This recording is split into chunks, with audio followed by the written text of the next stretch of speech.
Something just happened in the silver market that almost no one is prepared for, and the magnitude of this moment cannot be overstated. Silver didn't simply rise today, it detonated. Not a slow crawl, not a gentle breakout, a violent, unstoppable blast straight through previous all-time highs. Silver has now entered a zone it has never touched in modern history, and the energy behind this move is unlike anything we've seen in decades. But what shocked the world wasn't just the price, it was the reaction of the system. As silver ripped higher at breakneck speed, the CME, the largest derivatives exchange on the planet, suddenly went dark. Trading halted, markets froze, screens flickered offline. A message quietly appeared blaming a cooling issue at a data center, and then the message disappeared.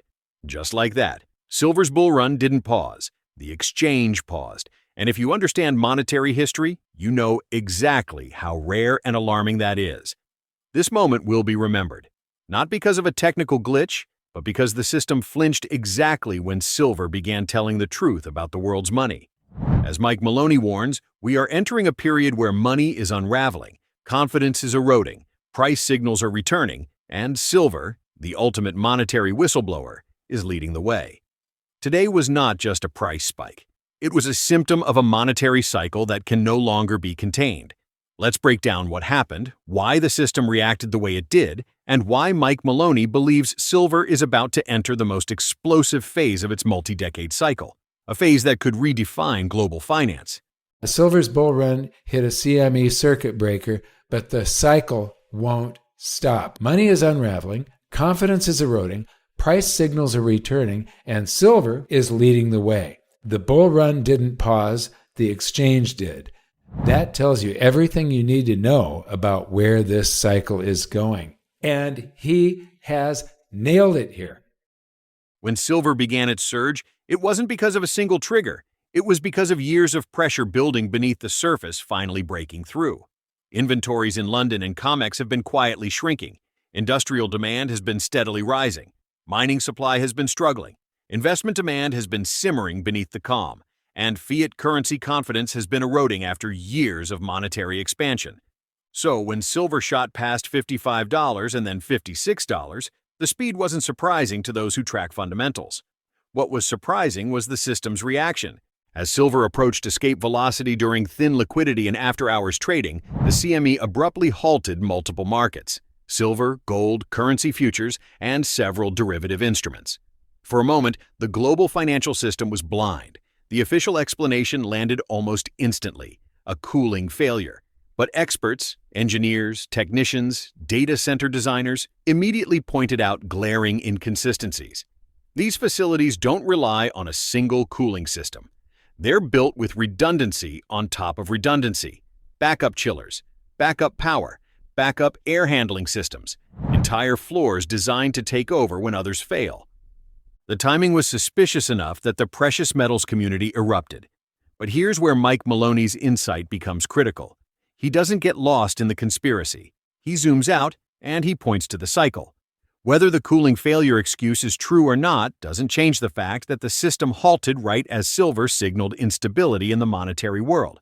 Maloney says that silver is the canary in the monetary coal mine. Gold moves later, silver moves first. Silver exposes weakness before gold confirms it. And today, silver shouted loudly.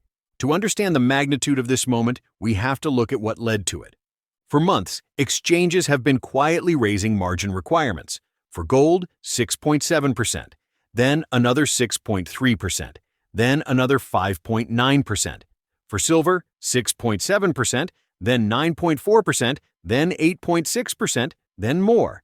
These aren't random adjustments. Historically, exchanges raise margins aggressively when markets show early signs of runaway behavior.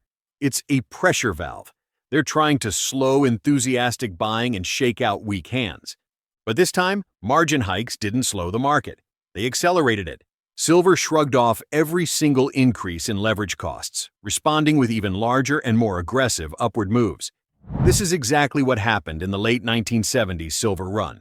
Margin hikes designed to cool speculative momentum only ended up confirming to traders that the exchange was bracing for something big. When exchanges act nervous, markets act bold. And now, the technical picture is confirming what the fundamentals have been screaming for months. Silver cleared its previous high by more than 3%, a textbook breakout. Not a wick above resistance, not a temporary dip into new highs, a sustained breakout with momentum, strong volume, and immediate follow-through. The 10-day moving average has offered flawless support. Every dip has been absorbed. Buyers are stepping in aggressively. The 50-day moving average has held up through every correction, signaling a strong foundational trend. These are the technical signatures of a mature bull market. Not the beginning, not the middle, but the late stage where moves become violent, emotional, and systemic. Industrial demand is a major driver too. This year, global photovoltaic silver consumption reached new highs. Automotive and EV industries continue to expand silver usage. Electronics manufacturing is experiencing a post-pandemic uptick. Medical, aerospace, energy storage, silver is everywhere.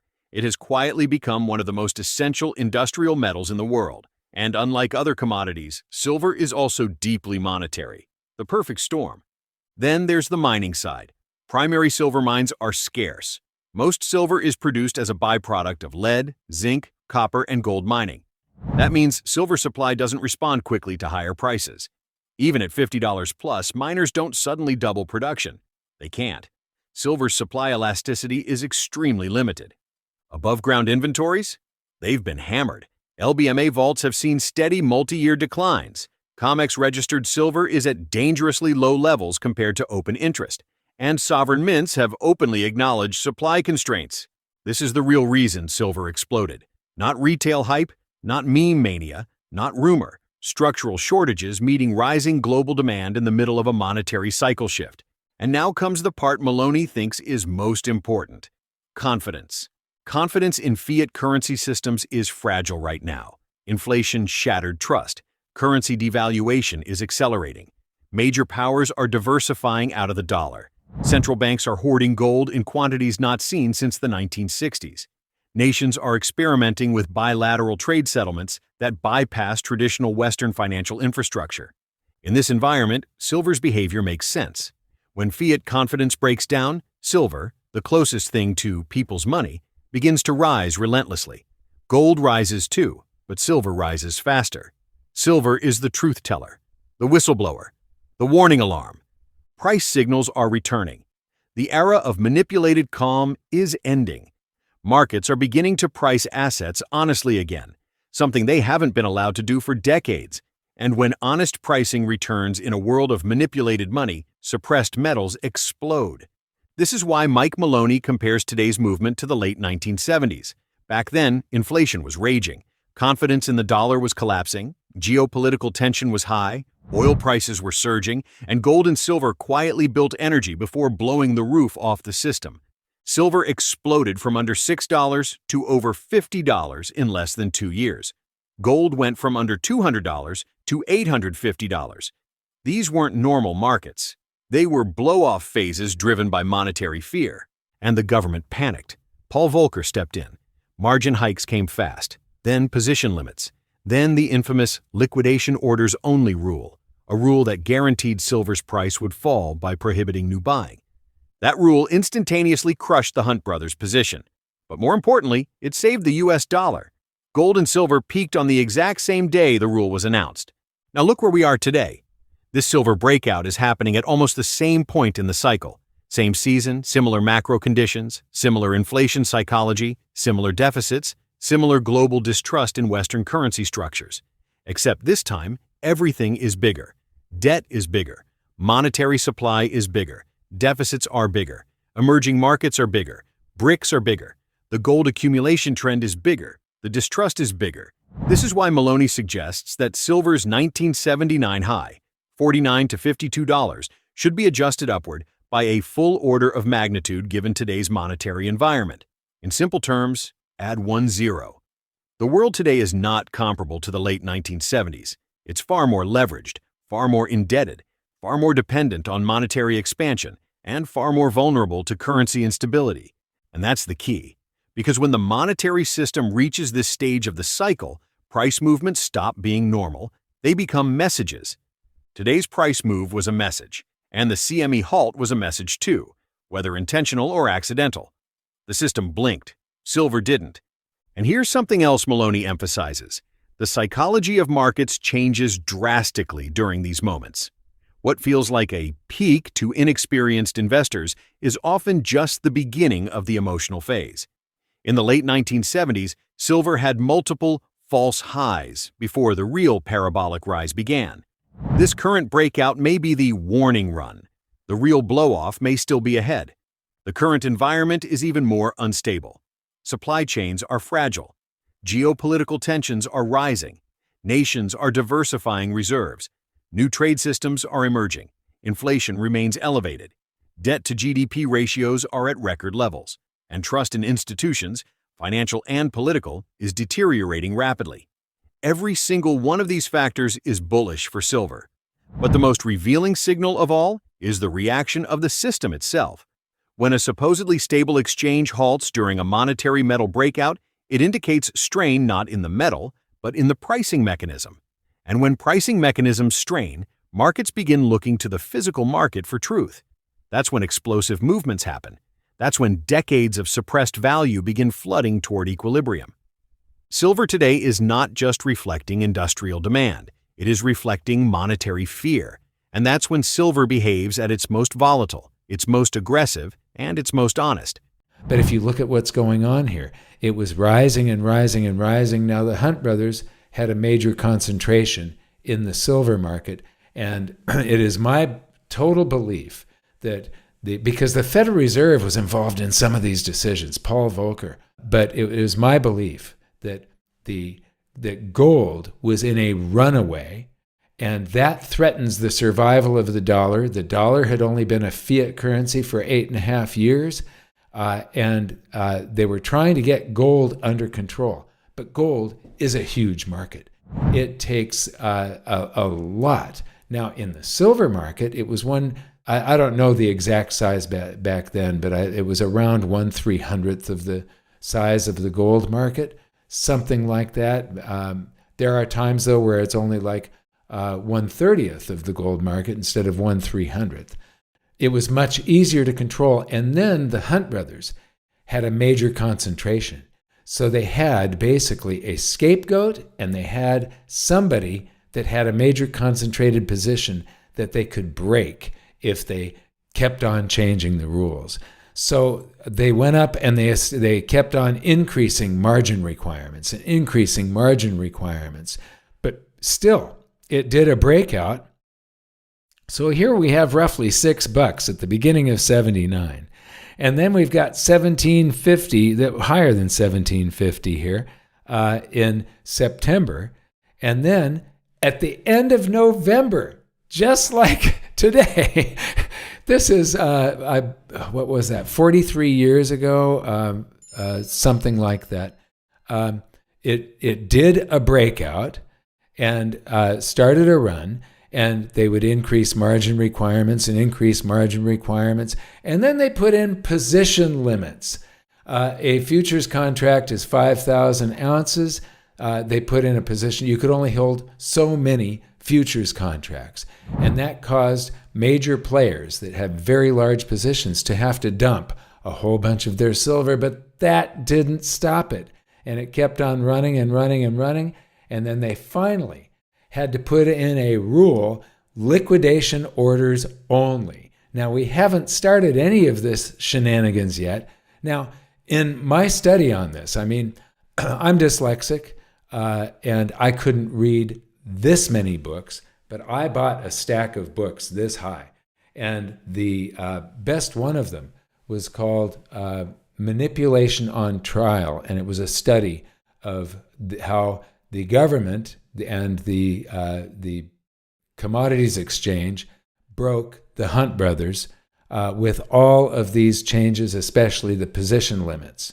And this actually caused the bankruptcy of Engelhard Refinery. It was a huge scandal, and there were trials afterwards. But they couldn't prove anything. But during these trials, it was found that most of the people running the commodities exchange were heavily short silver, and they were being driven. Basically, If they hadn't stopped it, they eventually would have gone bankrupt. So the people that make the rules of the game were short silver, and something had to be done. But also, gold was in a runaway, and we came very close to losing the US dollar back in January of 1980. And so if you can crush the silver, a whole bunch of people that trade silver also trade gold. All of the brokers that do gold and silver trades do both. In the commodities exchange back then, in Chicago, in the Chicago Mercantile Exchange, there were pits, circles of guys doing hand signals and screaming at one another and doing all of this trading. And the silver pit is right next to the gold pit. And don't you think, like on a bathroom break or something, they talk to each other? And don't you think that the gold guys go, wow, if they can do that to silver, we're next.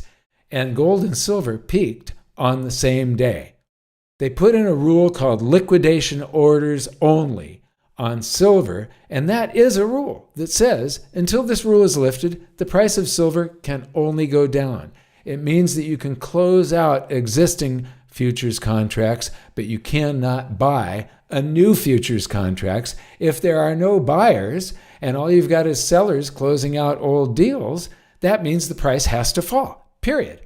And so this is a rule that says until this rule is lifted, the price must fall.